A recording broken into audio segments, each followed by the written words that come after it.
后来继续来看总统蔡英文离第一任的任期完成军公教人员退休金的改革，所落来的挑战更加艰难，就是有关全台湾劳工的劳保年金的改革，到即卖也无进展。根据着劳保基金精算报告的统计，这劳保基金稳重的负债高达9.8条，若阁无改革，6年后恐惊就破产咯。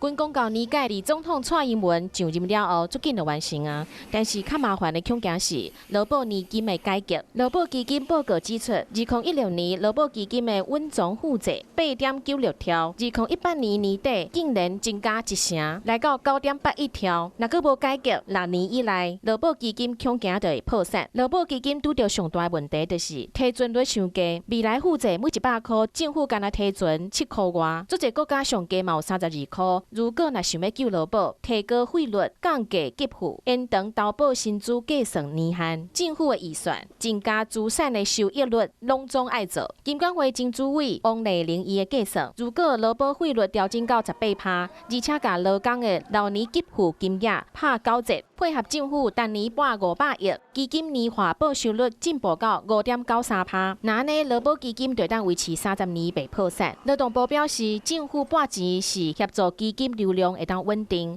阁有就是卖互改革的冲击遐尼大，但是国家总体资源有限，也是配合其他开源节流的措施做伙检讨。